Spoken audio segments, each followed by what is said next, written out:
Ariel, ¿eh? A la Bueno, orden. lo tengo a Alfredo Serrano Mancilla, analista político, económico, viene realmente muy bien con los análisis que nos hacen falta para este momento político tan dramático, tan mediocre de la República Argentina, ¿eh? ¿Cómo estás, Alfredo? Buenas noches.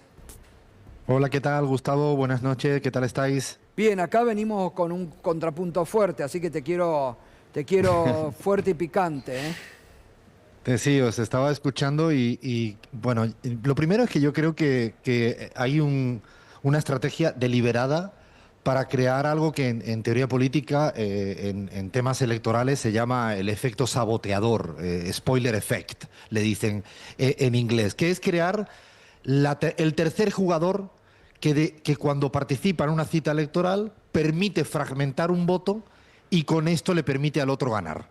Yo creo que además si uno analiza la breve historia político-electoral post dictadura, las dos últimas veces que gana la derecha en Argentina tenían un tercer jugador en liza, 2015, 2023.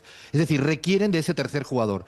Y yo creo que lo que se está realmente trabajando a nivel de elección presidencial es tener un tercer jugador que de alguna manera siga abonando la idea que yo vengo sosteniendo desde hace tiempo, que es el caos en la Argentina en términos políticos. Cuanto más caos, Milei puede ser mayor ganador. Milei solo existe, necesita, es como el aire que respira, es el mayor caos. Fue el hijo del caos, fue consecuencia de un caos político, económico y social en la Argentina, es fruto de eso, y cohesionó a su bloque duro, ordenó a la casta política, pero necesita seguir confundiendo y generando desorden y caos. ¿Y qué mejor que generar caos que estos vaivenes permanentes que cualquier ciudadano que está escuchando no puede entender como un peronista está avalando hipótesis o propuestas antiperonistas? De hecho, me tomé hoy la tarea de mirar en los estatutos del PJ a nivel nacional y a nivel provincial de muchos lugares que tienen articulado de sobra para expulsar en un minuto, ¿Y porque por qué están no lo violando. hacen? Es una pregunta que yo creo que hay que exigir, porque la única ¿Por qué manera de no hacen la clarificar. expulsión de gente que traiciona el voto por el cual fue elegido y salta y hacia fuerzas que representan lo antagónico a lo que les votó el electorado, ¿no? De hecho, en España, si en el Partido Socialista alguien vota a favor del Partido Popular, al día siguiente está expulsado porque los estatutos precisamente te garantizan, te blindan de una suerte de traición ideológica. Tú no eres electo para representar tus propias ideas, sino perteneces a una coalición, a un órgano. Y yo creo que en Argentina, además, me tomé hoy el atrevimiento de revisar a nivel nacional, en el artículo 4 hay incisos que te permiten, pero es que a nivel provincial también hay un montón en cualquiera, existen estas posibilidades explícitas. Yo creo que estas son las señales que hay que dar rápidamente, porque esto no solo se expulsa al que traiciona ideológicamente, para lo cual fue electo y representa a otra cosa para lo que fue electo, sino que además permite clarificar frente al caos. Y ahí yo creo que no hay que perder de vista que en el Congreso ya tenemos como experticia para ver que al final siempre se acaban poniendo de acuerdo para seguir sacando la política inhumana, cruel, suicida, caótica de Javier Milei. Por lo tanto, yo no creo que negocien nada, y ahí sí soy taxativo. Tú puedes creer que negocias porque te dan un auto, pero te quitan una ruta y una carretera. Por lo tanto, el saldo neto, y yo creo que Axel Kicillof lo ha venido diciendo, es que no hay que perder de perspectiva. Una negociación en chiquita es que te den un auto, pero luego si no te permiten que transitar con el auto porque no hay carretera. Porque no hay carretera, exacto. Ahora, bueno, eso me...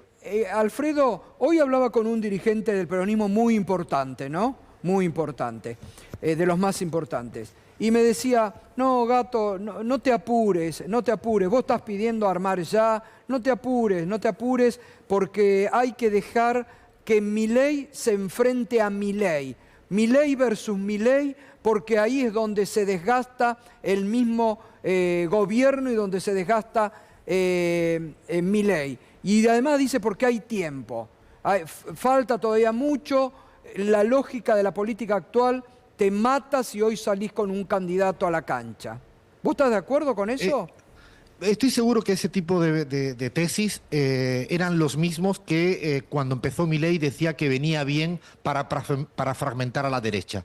Yo me cansé mucho de escuchar estrategias que están basadas en las series de Netflix de House of Cards.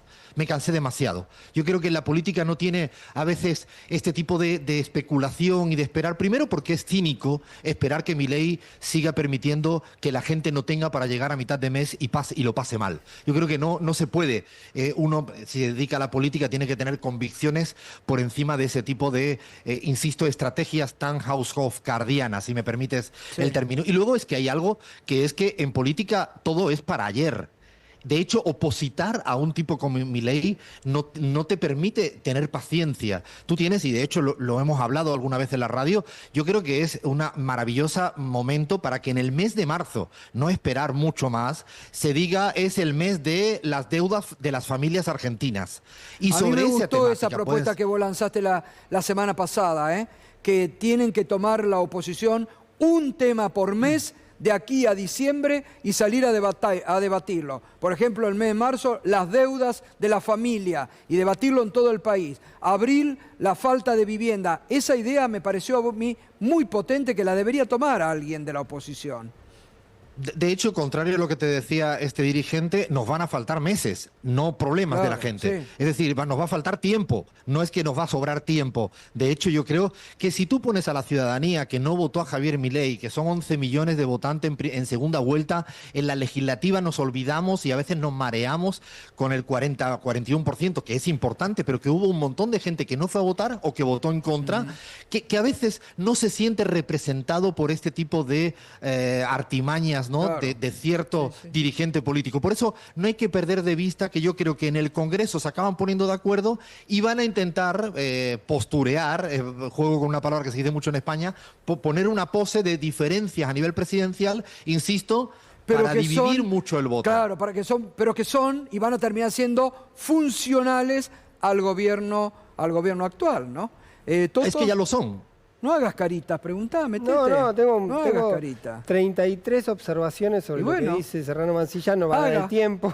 Pero digo, empezando con el tema de expulsión del peronismo. El peronismo viene expulsando, no en términos prácticos, sino en términos políticos, a muchos dirigentes y muchas provincias. Lo que te ocurrió con Córdoba, que hoy tenés valores electorales que son casi trotskistas, 5, 6, 7%, es lo que te puede pasar también en Salta, en Tucumán, en Catamarca. Es decir, la política de la sanción interna puede ser teóricamente positiva en la medida si vos tenés un poder para administrar y para decir voy para allá, juego. Después lo otro me parece que es una carrera un poco perdida.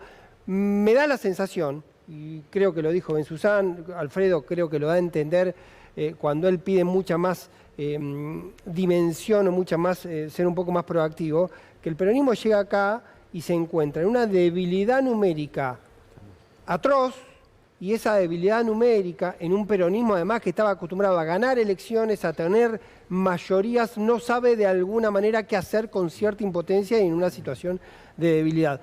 Ya lo tuvo antes. En el 17 el peronismo estaba en una situación de debilidad, logró, yo creo que más por el fracaso de Macri que por virtudes propias, volver en el 2019. Digo, Alfredo, está bien la definición, ahora me da la sensación que el peronismo no sabe ni para dónde ir, ni con quiénes ir, ni siquiera puede administrar la velocidad, porque hoy no podés juntar a 10 actores del peronismo relevante que se pongan de acuerdo en algo. Pero Pablo, yo ahí te diría, más allá de que yo creo que hay que hacer pedagogía en política cuando se expulsa, no es un tema, un trámite administrativo, lo que sí creo, y ahí sí que tengo una discrepancia central, es que la política no puede ser el arte de contabilizar lo que no se tiene.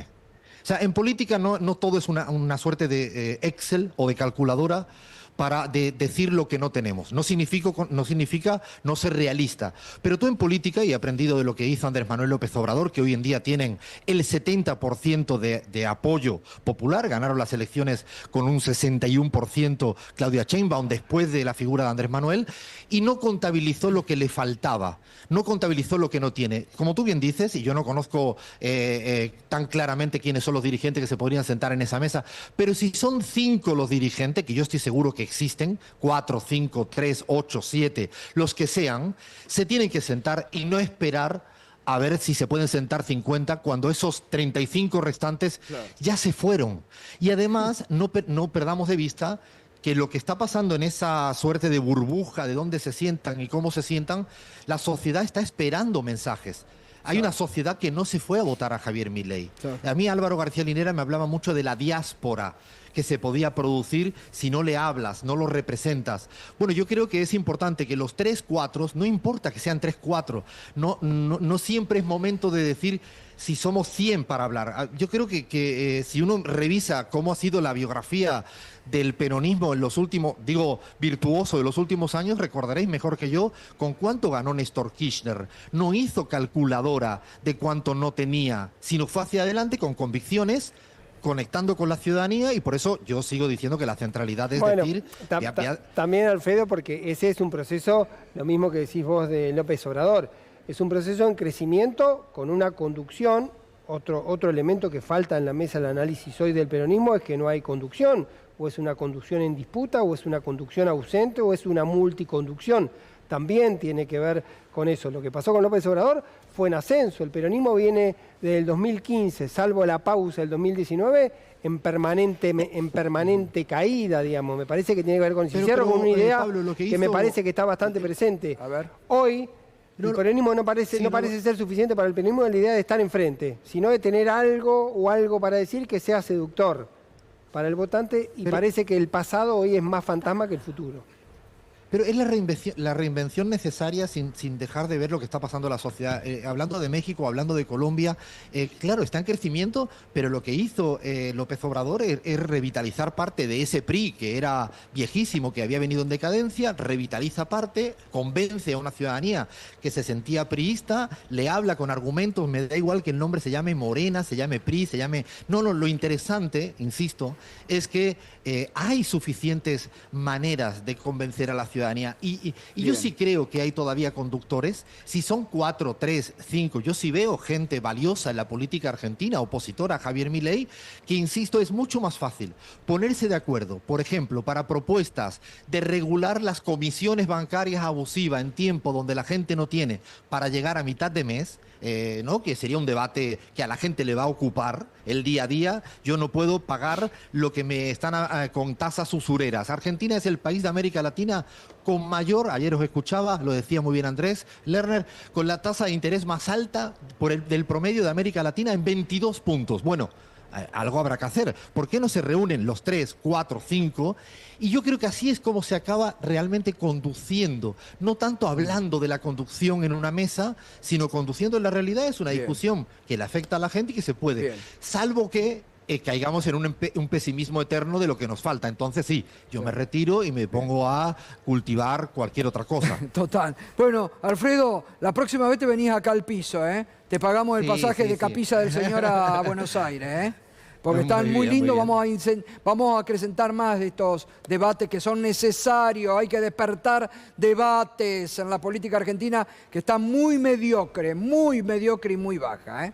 Así que lo vamos a hacer nosotros. Abrazo grande. Os mando un fuerte abrazo. Gracias. Abrazo fuerte. Gracias. Bueno.